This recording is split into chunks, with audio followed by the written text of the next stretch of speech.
Hey everybody, it's time for another fan video.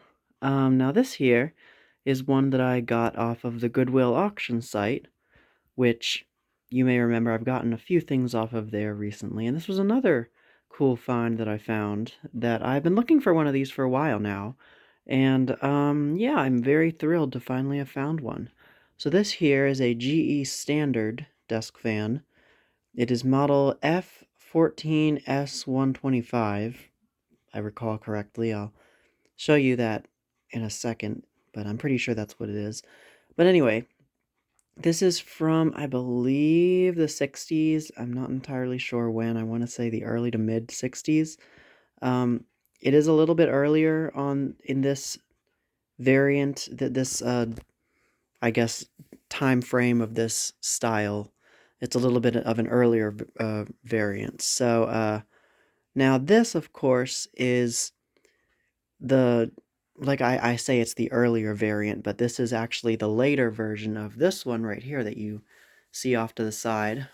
This is the original GE standard, and these came out in, oh gosh, I think these came out in the 40s, late 40s, or maybe not. Maybe these were in the 50s. It's been a while since I've looked over literature, but I think these were in the 50s now that I think about it, because if this came out in the 60s, this had to have been in the 50s, and that's when Bakelite was a very common use material to be used. Because this one's base is Bakelite, um, but this one has a metal base, so this one is much more substantial, much more heavy duty. However, the motor housing on this one, I believe, is also made of Bakelite, or some sort of plastic, some synthetic material that's not metal, so they still kind of flopped there, but the base at least is a nice sheet metal rather than Bakelite on the original models. And they also changed the design up a little bit. They went for a more streamlined chrome grille. The blades are pretty much the same design, but they, of course, have added the rubber grommet mounting system, which is instead of the blade mounting with like a normal set screw like this one does, which you can see, there's a rubber grommet that fits right on the motor shaft there, you can see, and the blade is pushed onto that grommet, so it's like a friction fit basically, and it's like snug on there, and that is, I guess, designed to isolate any vibrations from the blade. It definitely is a very effective system for isolating vibrations and for holding the blade on there, but of course over time, you know what happens to rubber. It disintegrates and dry rots and cracks, and occasionally when people try to get these blades off of uh, fans like this that have been on there for a long time, the rubber grommet oftentimes will disintegrate, and then you have no way to put the blade back on, and you are very sad because you have a fan that doesn't work. I'm not going to attempt to take this blade off. This is actually in the condition that I got the fan in. I have not done anything to it other than wipe it down because it was just a little dirty. But it is in pretty much like immaculate condition. If I turn it over to the side here, you can see that other than a couple of scratches on the motor housing, I mean, look at the base. The base is in like perfect condition. It looks just like the day it came out of the factory. And the blades too, not a single scratch on those. The grill is still nice and shiny and that beautiful red logo there. But then take a look at this. On the top here, this is a model that actually has a oscillator knob to turn on and off the oscillation, and you control it just like on the older Vortalexes. You turn it clockwise to start the oscillation and counterclockwise to stop it. The only difference is that on this, because of the way this mechanism is set up, and I'll get into that in a minute because it's a very weird, different type of motor design that underneath of this cover. You never want to change or turn the oscillation on while the fan is running. It'll screw up the gears just because of the way it's designed. And that knob on these models with the knob, this knob oftentimes goes missing. It falls out, it breaks, yeah, so it's very rare to find one of these with this knob still intact and still like not broken and messed up. So that was actually a really nice find. And as a bonus, it also has the original switch. It's a 2-speed switch a push switch. This is, I think, one of my first fans I own that actually has a push switch rather than a rotary switch. I think this one would have originally had a push switch as well, but I replaced, this one didn't come with a switch when I got it. So that was just one I had, I threw in there. Of course, this one, you remember, does not have the knob because this one continuously oscillates. And that's another difference. This one is built basically the same way you'd see a standard desk fan, with the motor in the front here, the gearbox on the back, the oscillator mechanism sticks out at the bottom here with the arm there. That's basically, how you'd see a normal desk fan. Even today, they make desk fans like that with the gearbox in the back. This one, you'll notice the oscillator knob is positioned here to the front. Well, that's kind of weird. And that's because the way that this one works is they have the gearbox in the front instead of the back.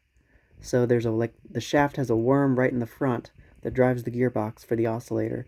And then in the back is the stator, and it's actually got two bearings on either side of the gearbox rather than the stator. So the motor itself basically has just one bearing. The gearbox has two bearings. So it's not really a one bearing motor. It does have two bearings, but it's a weird setup. Also, this design was copied by other companies such as Robbins and Myers. You may remember I had an R&M desk fan, a 12-inch one, a couple of years back that had this similar design. It had the rubber grommet system that mounted the blade, the gearbox in the front, and the motor in the back. And that was also a pretty weird fan. And I'm pretty sure they copied this design for that fan, for that model. And I'll link that video in the description. I no longer have that fan, unfortunately. But they also went on to use this cage on other models, like the Vortalex, as you can see. This is my 12-inch Vortalex, which was featured in that recent video of the 9-inch one, and you can see it has the exact same cage design. And they also made 10-inch versions of this, obviously, because that's a 10-inch version, but of this style with the same grill just scaled down. And then I also wanted to show you the back of the motor here, motor housing, because this is, earlier in the video I said this is the older design, or the older variation of this version of the standard with the oscillator knob and the metal base. Well, the back motor cover here is a little bit different. The later ones you've probably seen before have almost a jet engine design to them. They have a curved hole in the top and then a slot in the bottom. It's very, very futuristic looking. Like I said, it looks very much like a jet engine. That's really the only way I can describe it.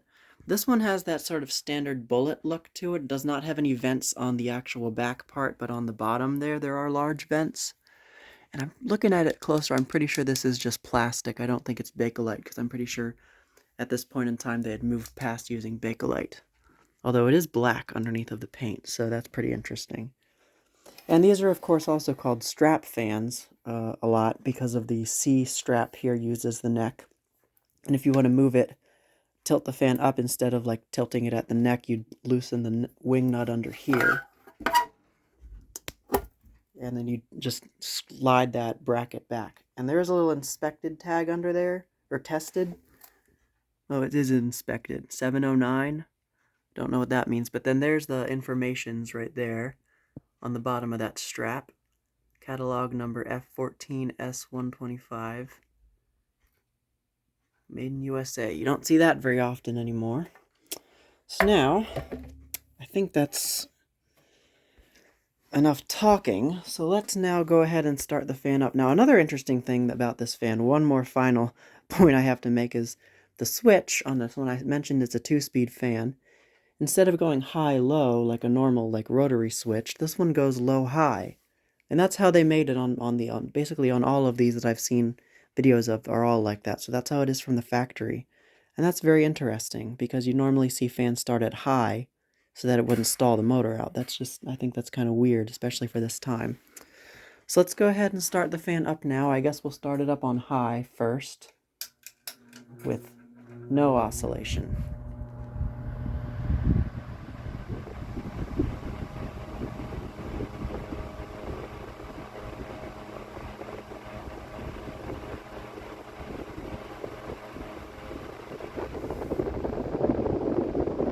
it's not as much air as like a Vortalex would be blowing. But you know, for a fan of this era, this is really good.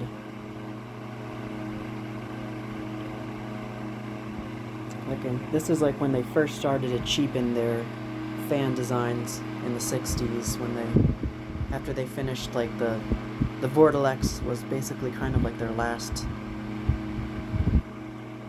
fully high quality model, because these are basically like I said, the rubber grommet basically made it so that you really hard to service, so you could not really take it apart that easily.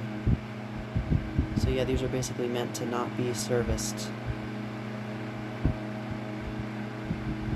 The first of the throwaway genre of fans that we have these days. Okay, I'm gonna turn it down to low now.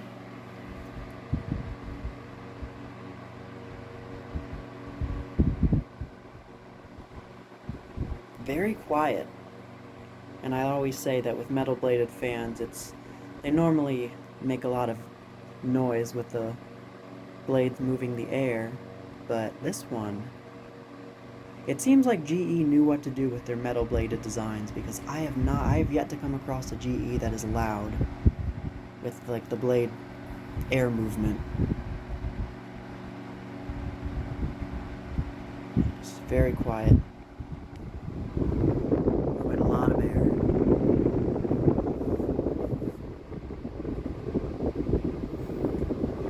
Alright. I'm going to turn it back up to high. And do spin down from high.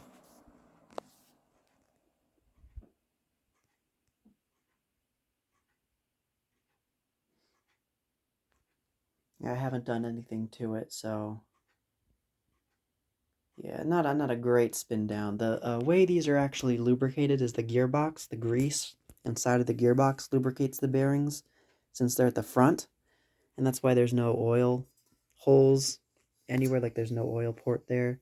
Obviously, there's not one there, but yeah, so it's not really meant to be serviced. Like I said, very interesting. So now I'm going to engage the oscillator with the fan off, since you never want to do it while the fan is running. And now we'll start it up on low.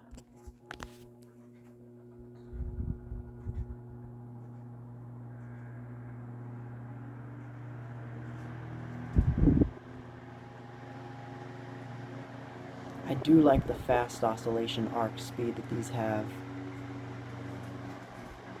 Very swift, sweeping there.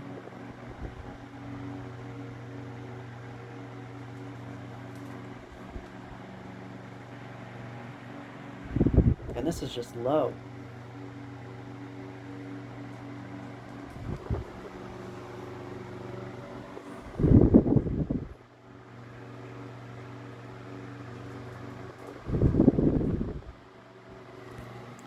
Okay. High.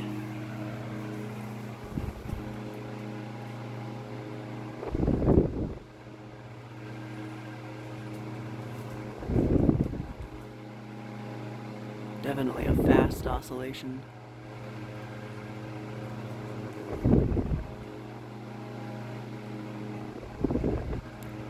Way cool. Oh, and you can see how fast the oscillation wheel spins, or the knob. I don't know what that noise is. Sounds like it's coming from... sounds like it's coming from the blades. I don't know. Okay. Spin it down from high again, I guess, since it's already at high.